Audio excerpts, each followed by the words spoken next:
That's Lars Frederiksen. I'm Dennis Farrell. Lars, we are against, I feel like I say this every show, but we are against the time this week. We have emails to get to, wrestlingperspective@gmail.com. Send us your questions, your hot takes, your thoughts, what you had for dinner. We don't give a fuck. Send it to us. Yeah. Yeah. So, I mean, send it all except for nudes. No nudes. Well, I mean, no nudes. Anyways, I don't want any. no, Go ahead. I'll forward mine to you if you want. I mean, that's your discretion, but don't ever use my name because I'm already embarrassed enough doing this. what are we doing, Dennis? What's going on today? All right. Well, listen, we got a ton of emails to get to. Once again, wrestlingperspective@gmail.com. And before we get to them, I want to say thank you to everybody who subscribed to and followed to us on iTunes. We are like, as of this recording, we're like 13th in podcasts. I keep sending you the pictures of us like moving up and down the rankings because they're like ever flowing. It's pretty good when you see your name like right above Jeff Jarrett's podcast and right above Road Dog. You can suck that, Road Dog. Well, no, neither do I. I'd love to actually have him on the show. I think he'd be an incredible guest. Yes. We can put over your podcast too. I've actually listened to it once or twice. All right. It's pretty funny. It's actually pretty entertaining. The guy that I always wanted to interview, and it's just for selfish reasons. There's so many, obviously, but the more and more I think about it, probably Jim Cornette. I'd love to have Jim Cornette on the show. All right. I don't even know if he does that though. I don't either, but if only someone knew who his wife was and could get in contact. Oh, that's fair. That's fair. Yeah. That's fair. We'll get to the shameless shilling at the end of the show, but let's get to these emails real quick because we got Levi Shapiro. I can't wait to start talking to this guy. But Marcus from H-Town, if you had to start one wrestling promotion with one wrestler today, who would it be? CM Punk, straight up. Boy, I can't argue with that one. I thought you'd go MJF.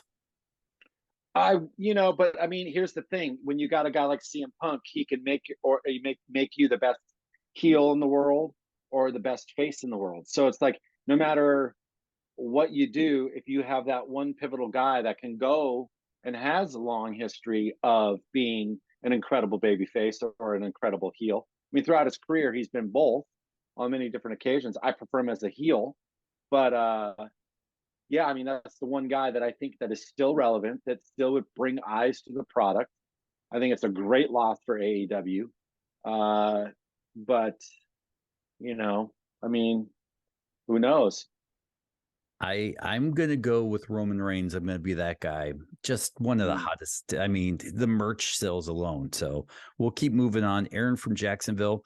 If you had to pick a day and a time slot for one wrestling show that is not on TV right now, i.e. Ring of Honor, MLW, NWA, AEW Dark, what show would it be? What channel and what time slot would be perfect for that? Why you think I'm going to jump in and I say, for me, give me NWA at midnight on a Saturday. Because that feels like the ultimate time slot for that show. Yeah, I would probably go, I miss like the afternoon wrestling.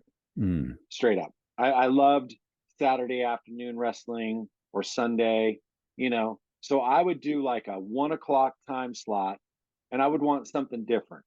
I would either want an MLW or an NWA 1 o'clock time slot on, let's just say, ESPN. Good. Here's a critique from our Medusa interview, and you know how we do well with critiques, don't you? So yes. I can't wait to get to this. This comes from Code Black. The fact that you had to state that you respect women and have daughters is very cringy. You don't get extra brownie points for doing something you should already be doing in an ideal world. Everyone should have respect for other people in general. Code Black, I'm going to tell you to suck a fat one on this one. I have a daughter, and it's no secret in the wrestling world, and a lot of even the male wrestlers don't even watch women's wrestling. So to have to bring that up in that interview, it's called storytelling, buddy. I'm not looking for brownie points. As a matter of fact, I got my brownie point right here. 1. All right, Code Black. So fuck off.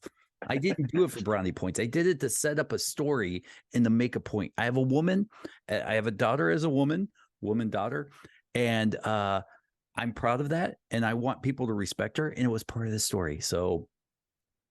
Well, I think, and also the context in which you brought that up, I feel like you were also making, like you said, making the point that you understand to the best of your ability, as a father, and how you look at women now, or your daughter, or whatever it is, because I felt it was appropriate that you did that. I don't have any qualms, and as a father to be to a daughter that's coming here in about 6 months, I don't know.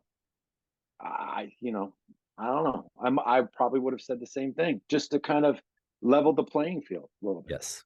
Well, thank you. Miguel from Reno, 2-part question. Have you guys ever done a live broadcast or considered doing one where fans can chat in real time with you? If not, is it because the wrestlers or Lars might be worried about getting the podcast demonetized because of their language? No, we just haven't. We've flirted with the idea. That's all we'll say. We'll give everybody enough notice if we decide to pull a trigger on something like that. But for us, it's got to be the right guest. It's got to be the right day. We don't want to have a guest that we have to worry about. He may get himself in trouble with something he says. That's the one thing. Well, no, I mean, I think honestly, but here's another thing, as a performer myself, doing the live interview with submitted questions, I feel like when it's not, I mean, I'm not a professional at this, right? I mean, you're more professional than I am. Barely. In that sense. Well, but you know what I'm saying? Yeah. So like when you have a guest on and you're bringing in questions from people on the internet, I mean, it's like a wide open thing where anybody can say anything at any time and not be accountable for it. So a lot of people do really stupid shit in that setting. So the idea is like, as far as myself and Dennis are, when we have a guest on, our goal is to make them feel so comfortable that they feel like when they end the show that they've known us for years, right? That's a great interview. And I think that's the reason why people have responded to this podcast in the way that they have. So not counting it out, but it would have to be a little bit more of a controlled environment in the sense of like, you got to be respectful to the guests that you're bringing on too. So it has nothing to do that we're not gonna do it. It's just we don't really. I think that setup is a little bit more intricate than just blabbing off questions and keeping the lines open. I agree. Cody Mack wants to know if you could bring back one wrestling faction, what faction would it be? Ooh, well, I mean, but like right now, like any faction. I mean, any faction. I'm gonna say NWO. Yeah, I mean, I think it's ripe for that in a weird way. I mean, I feel like it's set up for that. I feel like if we had the opportunity where it would really work, and the only way it would really work by bringing it back, and I think that was probably going to be my go-to answer as well, is if that fourth wall was broke down between all wrestling companies, because then the NWO could really be this NWO going into different territories, or different promotions, and taking over. I think that would be incredible. All right, let's do some lightning round stuff because we don't want to keep our guests waiting for us. Dub Lady, formerly known as Destiny Don Jefferson, wants to know if I was to go into professional wrestling, what route would I go? I'm going to paraphrase it. And what kind of music? How do I get into the industry? She's basically asking what she should do. Should she create a resume? What should she leave on and or off of it? Just go to a wrestling school. I think that's the best thing. Every time we've talked to a wrestler, all they say is just go once and then see how that goes. I mean, that's just. And there's a lot of reputable ones out there. And depending on where you are in the world, there is reputable ones that are probably in your area. Yeah. They might be a couple 100 miles away at times, but that'll just prove, if you do that, it'll just prove how much you want it. prove to everybody else too. That's Destiny has a couple questions. We'll get to them next week because we just want to keep moving through this. Jacob from Oakland wants to know, I've seen DraftKings and FanDuels do some wrestling bets. Is that something you would do or consider, or what are your thoughts on it? Me personally, I don't like it. I don't like putting my money on something that's predetermined, that's story-based. I've seen those commercials go over now to FanDuel right now, bet on WrestleMania 30, whatever. I personally just can't imagine wagering my money on things that someone else may have an inside track on. I can't even believe that's illegal, honestly. Yeah, I don't, how is that even legal? I mean, a lot of times wrestlers know what's going to happen 3 months out. So unless it's, obviously you've heard the stories how it's changed that day or 10 minutes before or whatever it is. But yeah, I don't know. I don't really want to. I'll bet on football. I'll bet on soccer. I won't bet on baseball, and I probably wouldn't bet on wrestling. All right. Bryce M. Funderburg from Texas, who made the cool logos I showed you. They were awesome. Bryce, great job. He said, thank you. He loves the show and he listens. And he put a nice little thing in here about you, about how he's a massive fan and he once met you in Dallas and gave you a Glamour Shots autograph picture of the Ultimate Warrior. And he wonders if you still have it. I think I do. Really? Yeah, hang on. This might take a minute. Well, while you do that, so Bryce, thank you. And by the way, Bryce, I figure I'll say this on the air. We really appreciate the pictures, and anything you send us, we're going to use it. So don't come after us for money because we're broke. You don't want my kid to go to community college. Trust me. Isaiah Roman, he has a wrestling podcast called Classic Chronicles on YouTube. He wants to know, he's getting into booking guests. He wants to know, how do we book our guests? What thought goes into booking our guests, and any advice for him? I will tell you, Isaiah, it's a 50-50 deal. It was, oh my gosh, you do still have it. Is that it? I don't know. He didn't send me a picture, but yeah, I'm pretty sure that must be it, because I would never ever buy that. That's awesome. Yeah. So thank you, Bryce. Thank you, Bryce.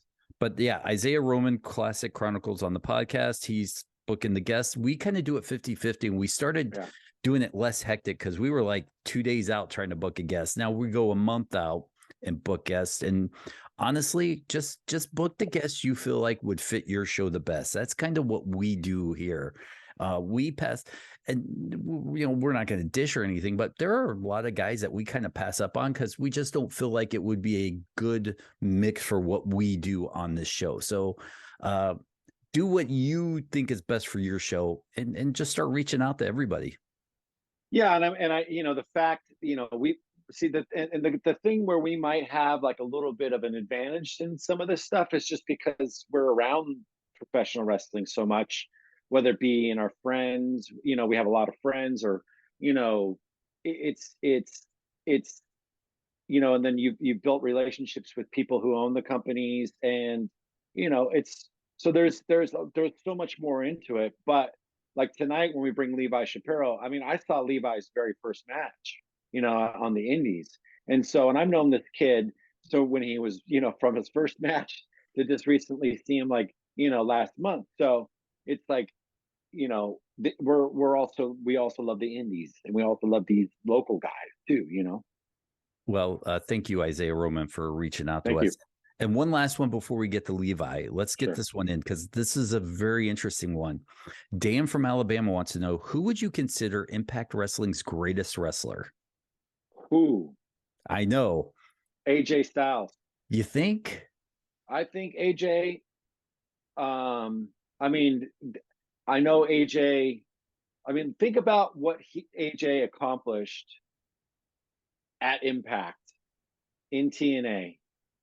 If we're talking about that whole long era of that show, AJ was the man.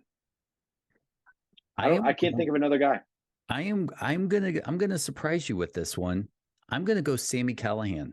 Sammy Callahan. I mean, that's for a lot of years carried that company on his back. AJ was definitely a shining star, but there were many great pieces around AJ where he didn't have to carry at that time. You had a Kurt Angle in there. You had so many others, Sting in and out. yeah, but I mean, but if you think, and Sammy's a great choice too, Dennis. I mean, but there's actually a few there. And it's really hard, There's tons. I think the only reason why I said Sammy is there was times where he was all by himself and he had to carry that company on his back. And, that's true. And the transformation, and I think you can make that same case for TNA into Impact back in the day, but that company was dead in the water. Sammy signs with them, and he's had many. I believe, and I'm not speaking for anybody, that whenever he resigns, there were other companies that were willing to give him maybe more money for him to leave. And from everything I read, he stayed with them out of loyalty. And I got to put a little bit of respect on that. Well, I love Sammy Callahan. I think he's a tremendous wrestler. He's such a great human being. From my experience with him, he can have a great match with just about anybody. Actually, he can have a great match with anybody. And as a matter of fact, hold on. Is it with your glamour shots photo of the Ultimate Warrior? This right here, my friend, is the pizza cutter from Mr. Sami Zayn, or excuse me, Callahan. Sammy Callahan, with some blood on it even. Nice. That he used in the match against, who was it? Omega. Fuck. Omega. I was there. I actually had my picture taken with that pizza cutter. That's right. Yep. So Sammy Callahan, and this says Death Machine on it, and Sammy's little autograph. That's beautiful. All right, and it's still got blood on it. Listen, we've got Levi Shapiro that we're going to get on the podcast. We're going to, at the end of the show, do a little bit more promoting for everything. We don't want to keep him waiting too much longer. Thank you, everybody, for your email submissions. Thank you, everybody, for going to iTunes. If you get your podcasts on Apple or iTunes, go over there. We're just, for whatever reason, we decided that this month is a platform we're going to try to promote. Like each month, we'll be like, hey, go to YouTube and do that, or go to Stitcher or whatever. This month, a lot of great news for next year, Dennis. A lot of great news. I can't wait. That's all I'm saying. But until then, go over to Apple, subscribe, rate, leave 5 stars, leave a comment, help us move up the ranking. So I'd like to say we're the little guys compared to all those podcasts, because if you looked around in there, we were shoehorned between. Oh, you know what? I'll pull up the picture. Levi can wait, right? Because yeah, I mean, because it's our show, and how fancy is your editing? Not very fancy, so that's going to work out good for us. But if you go back and you look, we're shoehorned between Jeff Jarrett, Road Dogg, Matt Hardy, Corey Graves, and your buddy from FTR who now has a podcast, Dax Harwood. We should get him on to talk about his podcast. But at 100%, I'm going to actually hit him up. He's in Mexico tonight, though. They're for AAA, and right. I was sort of so. Well, this will be obviously, way after. All right. Yeah. When we come back, it's a little Levi Shapiro action. Oh. All right, Lars, we teased it a few times. It's Levi Shapiro, a guy who I've become accustomed to over this past year. I'm a big fan of championship wrestling from Arizona, Hollywood, New Mexico, Kansas City, Puerto Rico, Australia. God, you guys are everywhere with the championship wrestling from blank.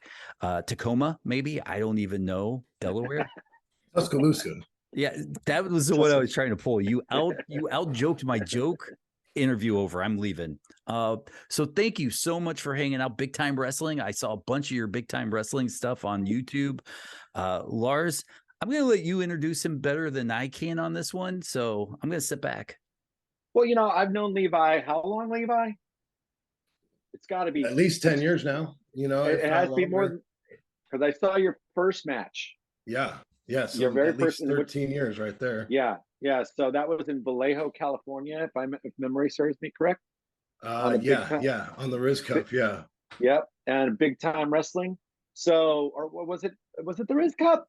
Yeah, it was the Okay. Riz Cup at first, and then Big Time Okay. Down later on. Got you. So I've been a fan of Levi's for a long, long time, and still on the indies, still working his ass off. He's a great performer. I really wanted to have him on the show because I think your perspective is something that everybody can enjoy. We had Vinny Massaro on here, so we've had some of the guys that you've obviously worked with. But yeah. So ladies and gentlemen, please welcome Mr. Levi Shapiro. Yay, Dennis. Levi, I'm going to jump into this, and you are in that generation of social media wrestlers, right? Taught by the old school wrestlers. And was there a clash of the ideals when you were trying to figure out who you are, what you were going to do, how you grow your name? And then you may have had these, and listen, I'm not a big, I loved some of these old guys growing up as fans, but as a podcaster being called a mark. And to me, that's a dirty word when I want to give some guy my money and he's insulted me with something like that. But was there a bit of a clash of like, all right, I'm going to get on YouTube, I'm going to upload this, and then these guys are like, no, you shut your mouth, you sit down, and you be Jack Mistletoe, because that's what I'm going to name you from here on out, and you can't change it? Great question, because I think right now more than ever actually are those things that are really affecting me, because at the beginning I was really just kind of getting my feet wet and figuring out, what I wanted to do before I really dived into like all the real old school stuff. Because even when I started, right, the social media stuff was there, but it still wasn't as prevalent as it was today with like content creation or anything of like, you still kind of advanced when you had like a Periscope, like the early version of live video on Twitter and stuff like that. So if you had like the real handle on that back then you were already light years above. There's a couple people that really sunk into that, like Colt Cabana and stuff like that, and they had their online presence, right? And I was just so enamored with wrestling that all I really did was watch wrestling in high school, and then when I got trained, I was really trying to figure out the art of pro wrestling, right? And so that's where the big clash started, I'd say, is that it was starting to kind of already evolve into this evolution, and it was really starting to take the form that it has, right, with the different business compared to back when, right? Because the old business, it's not dead, right, but it's so very low compared to what it was. It was the thing that ruled the world. You made money all over the place because of this specific set of rules in the specific business. So I'd say right now it's my biggest fork in the road. And now more than ever have I really sat in the last couple of years and gone, all right, I need to brand Levi Shapiro. I need to really explain what timeless really is for me, and how can I bring up these old wrestlers, the Destroyer, Terry Funk, Dory Funk Senior. How are these names going to be presented to the modern era of kids that only know that, they don't know Hulk Hogan. They don't even know John Cena was a wrestler sometimes. So I really think that branding in that way is going to help not only teach the people, but then it's going to really sink into what I love, and that's the history of professional wrestling. And so using that medium with social media and with content creation is my next step, actually.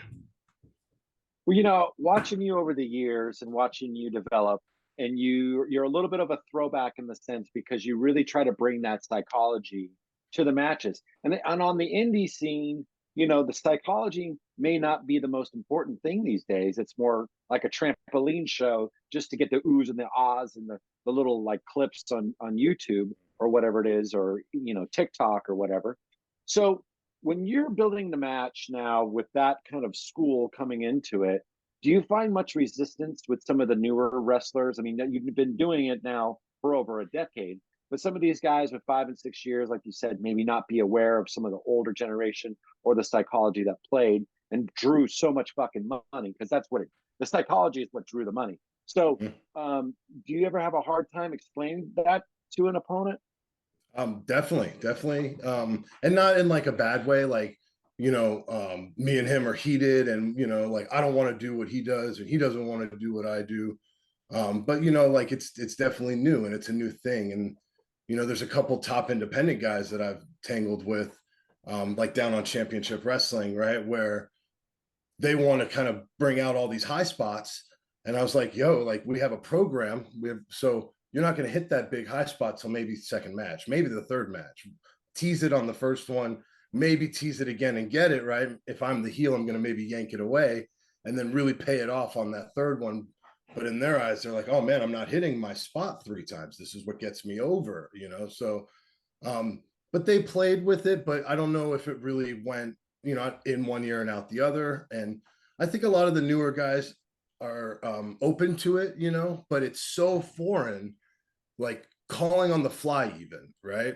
It's so foreign to some of these people that it won't work in the right, because you have to do it 7 to 10 times with anybody before maybe that match, right? So if you're trying it on shows, the quality may not be there and you know, it just may not work. So it's a whole different program with that now. But for the most part, guys are down with it.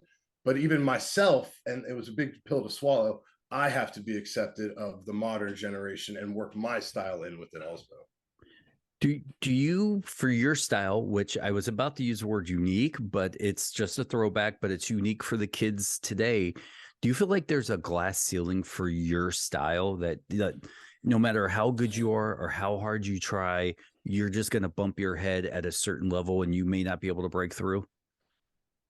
I don't know, honestly. You know, I'm still here grinding.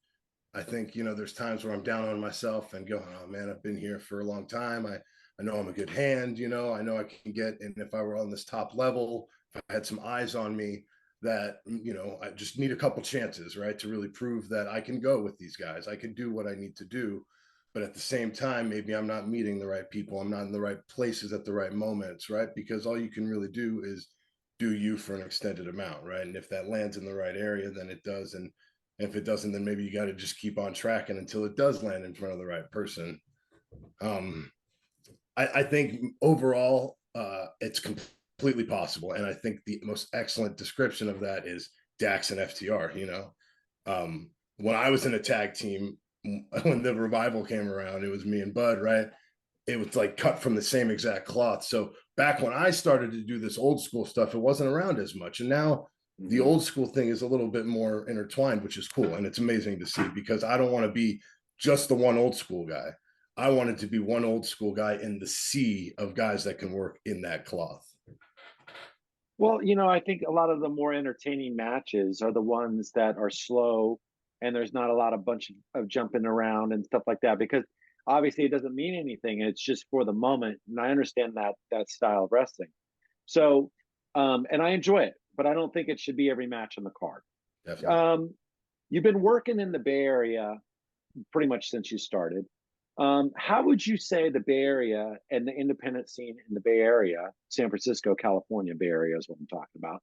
How does that different from the other places that you've been able to work?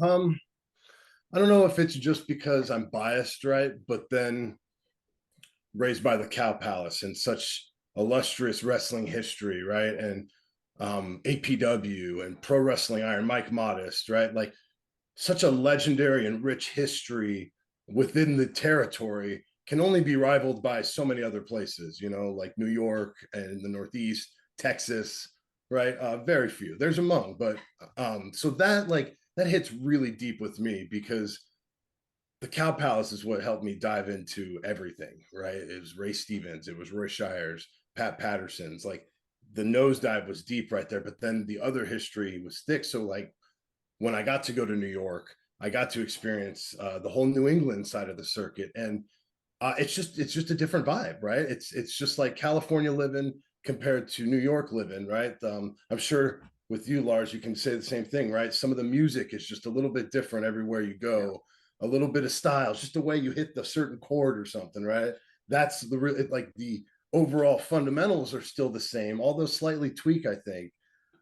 So like just seeing the different language of it is really the cool thing about it. And I wouldn't say that California is like the best, right? But I'm super biased. And I think we've always been a good hidden gem, because everything and anyone that's really hit a major star level, it's almost changed the game in certain ways. You know what I mean? I think that from the area of, Ray Stevens all the way to Bailey right now, Right. people that I literally mean, changed the business. and even John Cena got his start in Southern California as the Yep. prototype. So it's like, I mean, that's, and The Rock is, from the Bay Area, right? Yep. Born and raised. So Yeah. there you go. As a guy who's never been to a wrestling school, never even thought about it because I'm short and dumpy and old and not agile. I'm better on this side of the mic.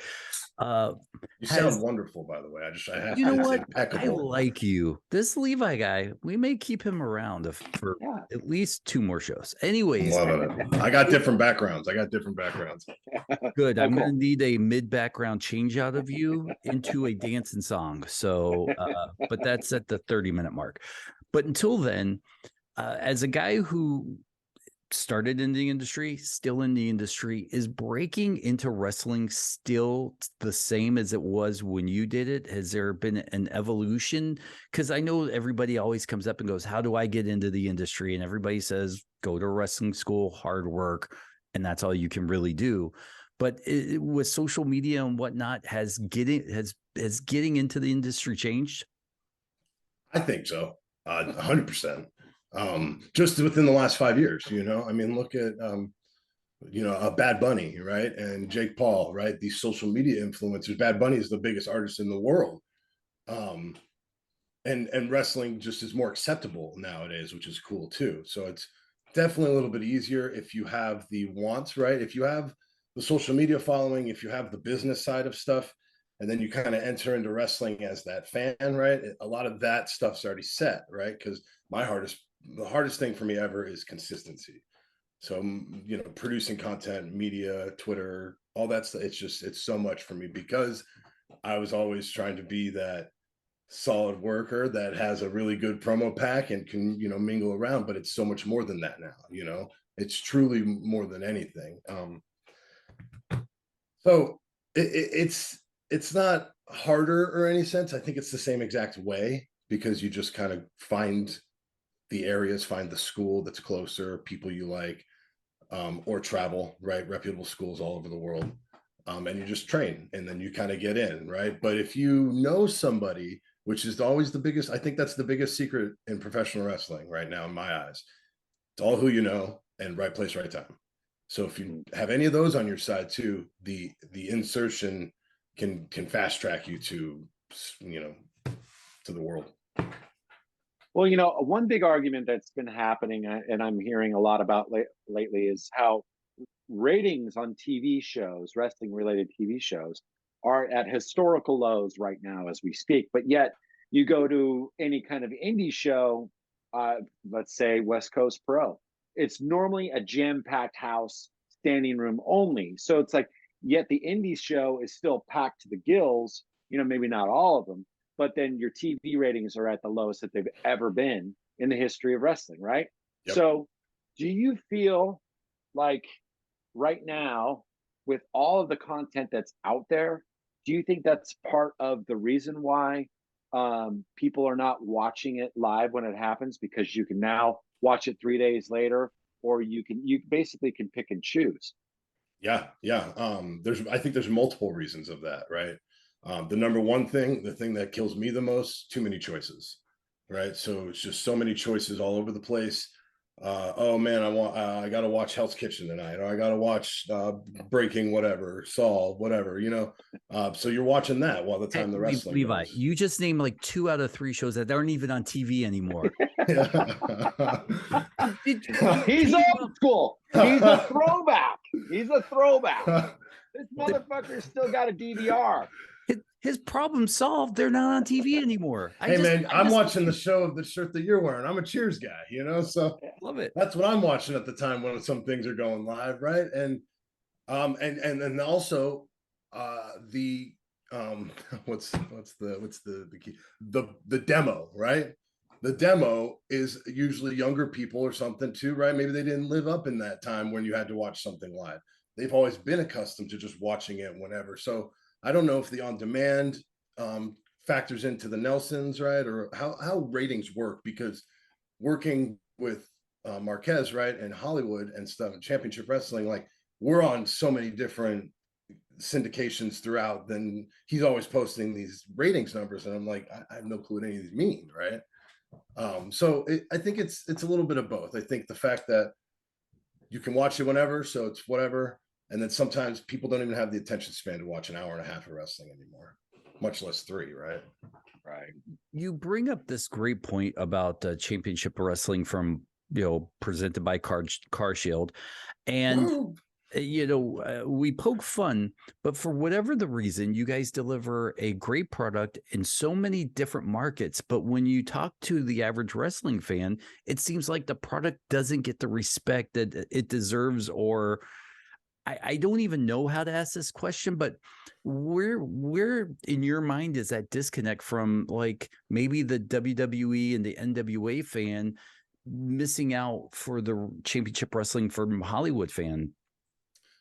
Well, I think the main thing is that it's gone through a lot of inceptions recently, right? And it was always it was NWA when Dave Marquez on the NWA and booked the world champion, and then there was all that fallout. And so it was Championship Wrestling from Hollywood, and then they opened in Arizona, and then they tried in Memphis, and then they consolidated everything during the pandemic, and now it's Championship Wrestling presented by Car Shield, right? So it's a lot. And then there's still a Memphis one, which is like an off-brand, because Memphis is Memphis; it's its own world, right? So if they're doing their own, they're doing good by themselves, so no reason to bring them into the world, I guess. But so that hurts them a lot, right? So many different changes. They don't know this. A lot of the top stars are gone, but they're all on TV, right? I think I heard that LA WWE was in LA, right? And my buddy was back there working as an extra, and he's looking around and he's like, 50%, if not more, of these guys came through the Hollywood process, right? Because he works with me down there. And so it's like, it's a good path, right? Especially if you're a California guy. I think Dave's a good guy. He's always treated me very, very well. But he gets a bad rep just from Dave being Dave, I think, and I think the biggest thing is distribution. It's because we're on television, right? And nobody watches television much anymore, which saddens me. But and then when it's on YouTube, and that's a complicated story that I don't want to really dig deep. So that's it needs to be blasted, right? It needs to be right there. You're scrolling on your Twitter machine, right? Bam, there it is. It's the Championship Wrestling. You don't have to go through a couple different versions to get through whatever. Just need to shut everything down, rebrand it, and kind of present it as something completely different, I think. And then the stink, I guess, or the mustard may kind of rinse away, because it's been a quality product for over 10 years, and Dave's produced 52 weeks of television every year, and that's a tough thing to do. Agreed. You're a fan. I know that you're a fan, right? But then you're also in the business, right? So it's like, a musician who loves music and goes to a show. Dirt sheets. Do you pay attention to them? What's your thought about them? Because they seem like they cause more trouble. It's like the Bible. That causes more trouble than it actually does any good sometimes. Yes, and I said the Bible. So if you got any hate mail, bring it on. Go ahead. Just a shout out to all of our Christian fans out there. Thanks for downloading and listening. Huge Faith Plus One fan. Faith Plus One fan. God. Whatever that band was, whatever. Go ahead. That's a tough cookie, right? Because a lot of dirt sheet writers, it's another way for guys to kind of get in the business without being in the business.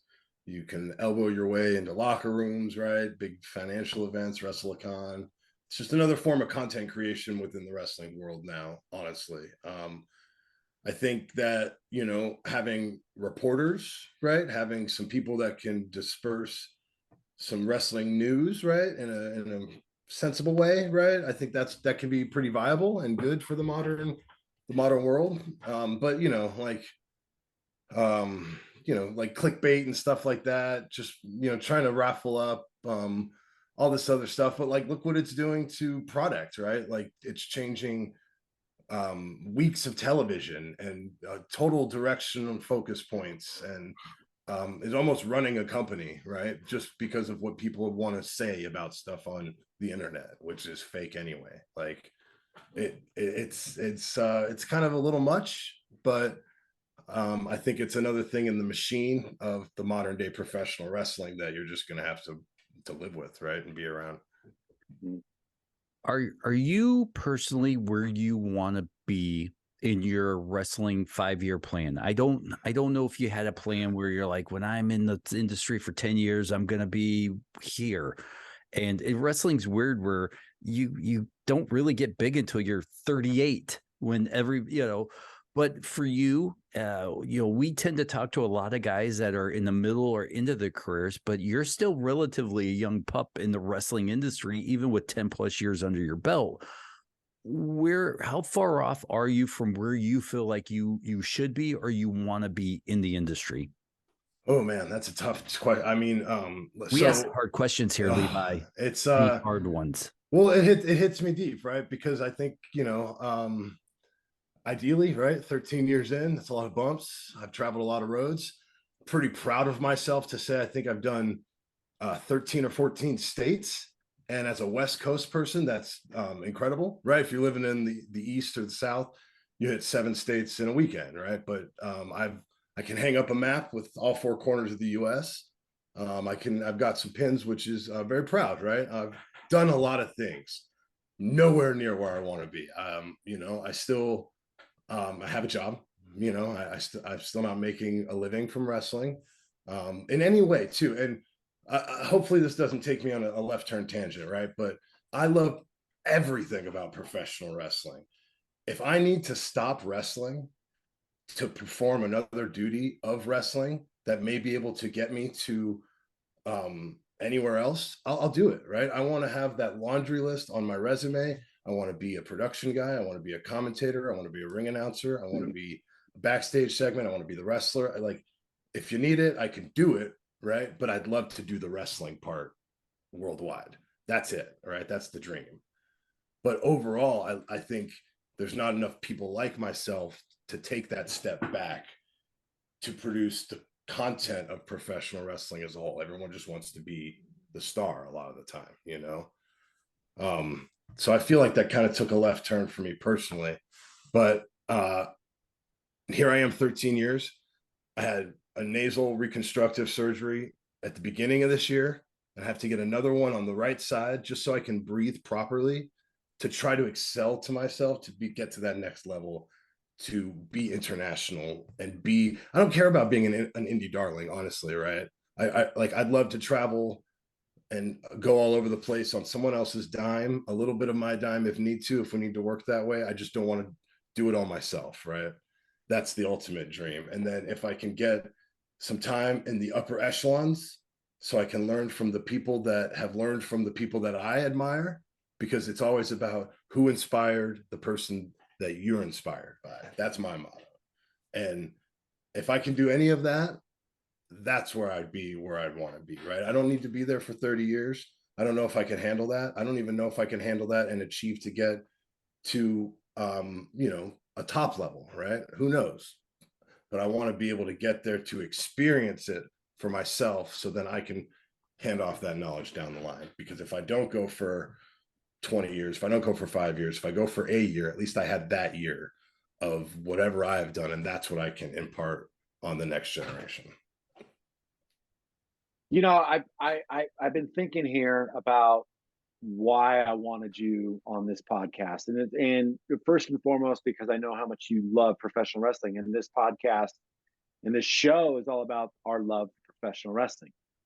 Secondly, I wanted to have you on because I figured you'd have a good perspective on the new generation coming out and the old generation going, or new generation coming in and the old generation going out. Where you're sat right now, with all the knowledge that you've been able to acquire by, such legendary dudes, like some of the names that you mentioned. I mean, on this show, we've had Hall of Famers, we've had independent workers, we've had guys currently on TV, world champions. Do you find yourself in a place where you're like, God damn it, I'm going to have to hang this up. Are you at that moment right now? Honestly, I think I'm kind of digging myself out of that moment, honestly.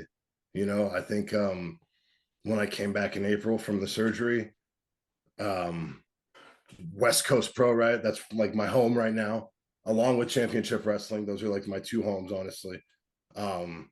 They went through this whole just skyrocket up, right? And it's like one of the top premier promotions in the world right now. And I'm there. I'm that's my home. That's my place, right? And so it was a lot of pressure on myself.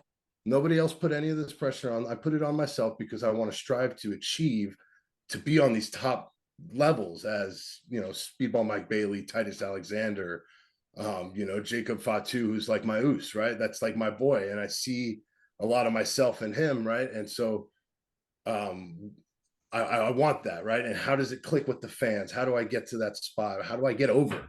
How do I get over? I'm screaming in the world. How do I get over? And it just kind of didn't work like that through the end of this year, honestly. I was striving, I was trying to find my way. I was kind of figuring out, what is this Levi Shapiro? What is the modern day Levi Shapiro, which is definitely more of a Haas influence, right? Definitely a lot more Hacksaw Jim Duggan, fucking Butch Reed and stuff like that.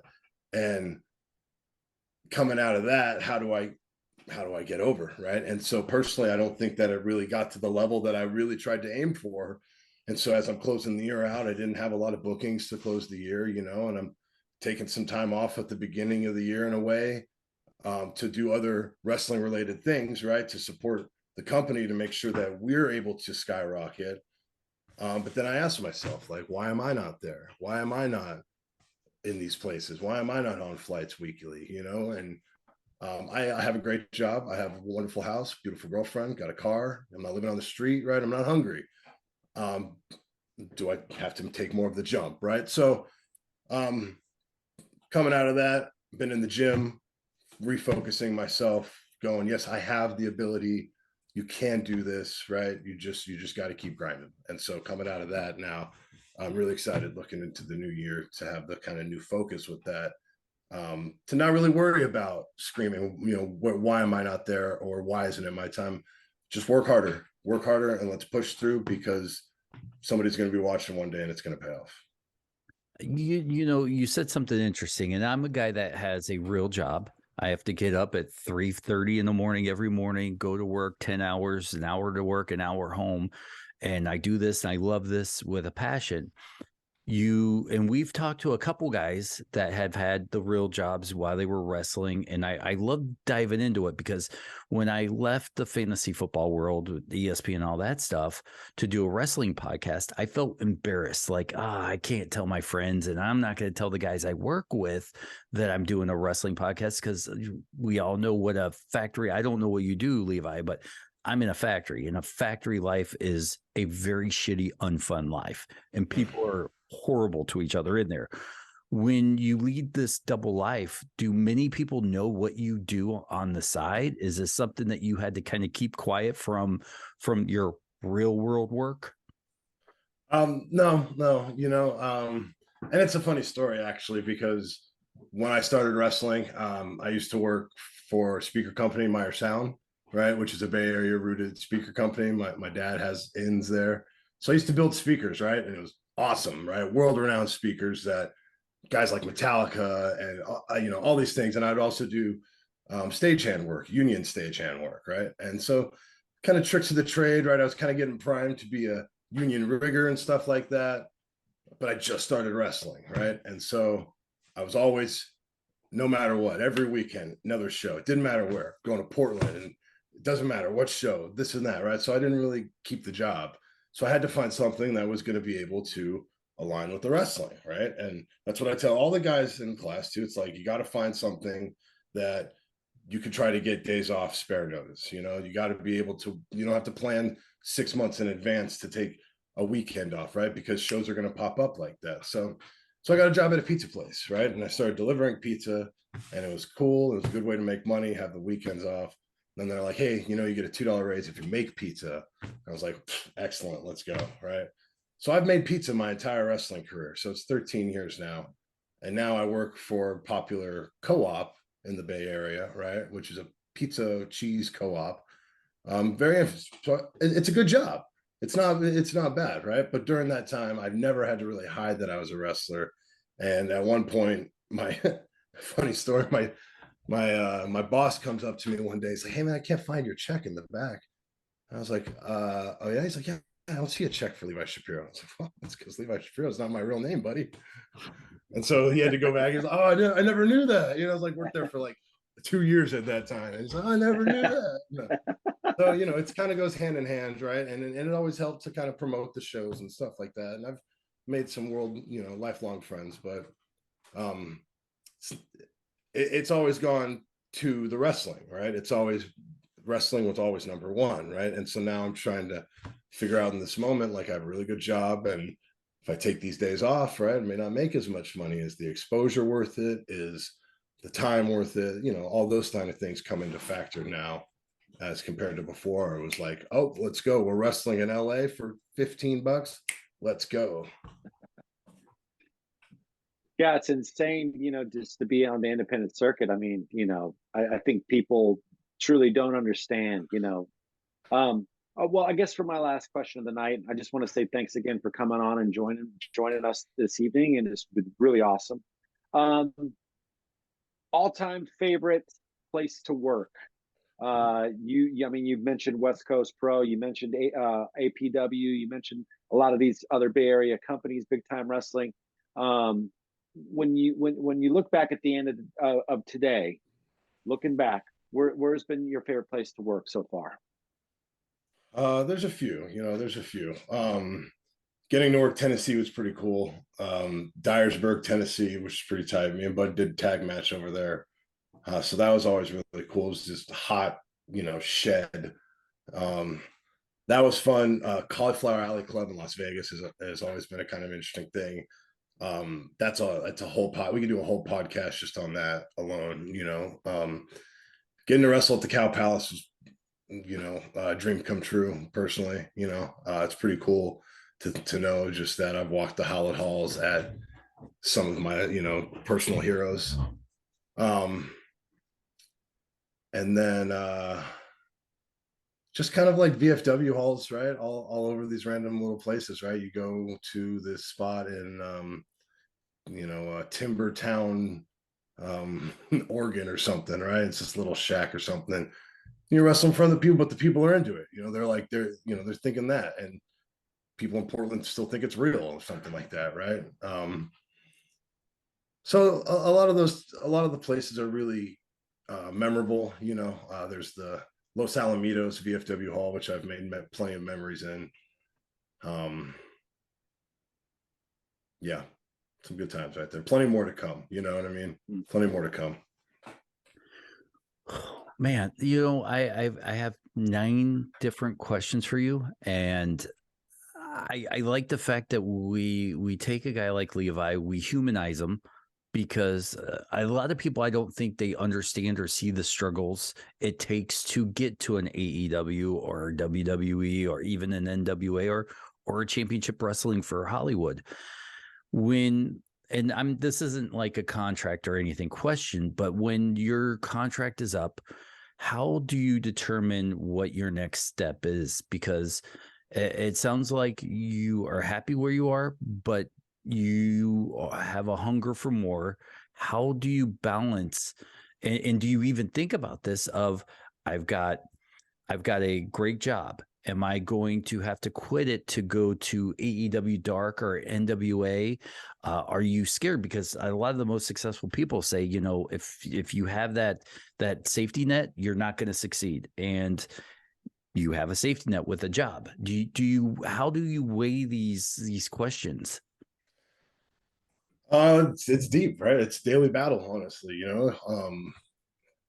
I think personally, if I were to be a little bit more consistent, right, and post my opinions or stuff that I think, right, or just have a little bit more of an internet presence, I think I can get a little bit farther, right? I think that's something that I've slacked on. I've regretted almost, right? And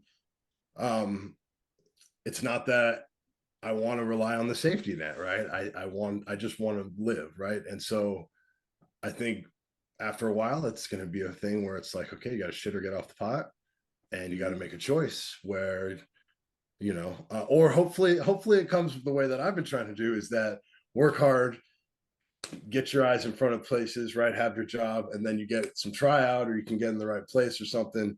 You go to that, and then make your decision to make that jump a little easier, right? But those are real things, right? Do I want to live in Florida? Do I want to sign a contract for half the amount of money that I'm making right now to live my dream? You know what I mean? Like, these are real things. And I'll tell you what, I've heard a lot of things that people are signing the first contracts that come their way, no matter what. Contract gets put in your face and they sign it without even really understanding what that means, right? You got to understand what contract signing, and you got to understand what that contract is doing for you. So I think personal goals is a way to think about what's next. I think that's a big drive. And after that, it's what kind of mark I really want to leave. Lars, is there anything else? Where can people find you, since we're talking about social media, Levi? Yeah. Maybe today is the first day of the rest of your life. Where can people find you on the internet? We're doing it. I've got Instagram and Twitter at Levi Shapiro. Very easy. Trying to manage on the TikToks, trying to kind of get in there at least and have the presence around. But I'm most active on Twitter and Instagram. So at Levi Shapiro, no space. I've got a Twitch thing that I'm trying to get back up. Hit me up on Twitter if you like wrestling. Let's talk some wrestling. My expertise is 1970s wrestling, 80s wrestling. I was born on 90s wrestling, and I've lived through the 2000s. So I appreciate this a lot, guys. Lars, it's a personal honor, dude. You know what I mean? Like, growing up fucking loving you, and it's just so cool that we can talk on this. And just like going to Cauliflower Alley, right? When I'm there, seeing Jake the Snake Roberts, except as if I was there as a brethren of his in the ring of friendship, and so I look at you as a peer now, and that's a big personal honor for myself. And Dennis, anybody wearing a Cheers shirt with the silver voice, I've got it. Well, that was not as long as Lars's, so I'll wait. I will say the talking to you has been a pleasure. I didn't know what to expect coming into this, and I leave this going, dude, I could play Call of Duty with this guy. This is no, not a Call of Duty guy. My girlfriend hates it, but I just hate all those Adventure Island. No, I'm a what's the big game I'm playing? I'm a Red Dead kind of guy.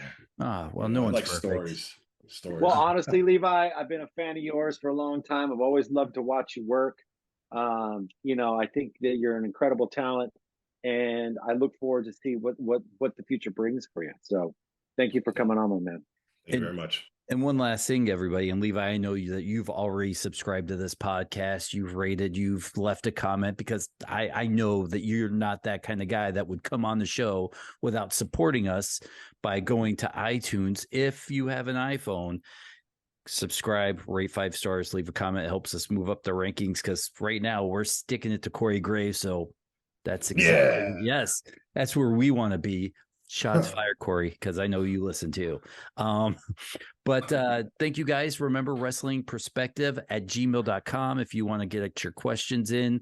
I got all your questions that you emailed, Levi. We didn't ask them at the top of the show, but just know they're in the bank for later. So excellent. That's the part 2 and 3. That is exactly it. But thank you, Levi, so much for coming on. Hopefully everybody at Fightful, hopefully everybody watching wherever you get it will go out and just check in on this Levi guy, because he is somebody that, you know what, here's the best way to put it, and I don't want to get preachy with you guys, but every wrestler has to start somewhere. And John Cena didn't become John Cena. Kofi Kingston didn't wake up and become Kofi Kingston. MJF started somewhere too. And everybody needs support. And part of it is just going to check him out. He may not be your bag of tea. That's fine. But go. Cup of tea. Cup of tea. Fuck you. Go check out Levi Shapiro. Thank you, everybody. Levi, Yeah. thank you for hanging out with us. Thanks a lot, y'all. It's been fun.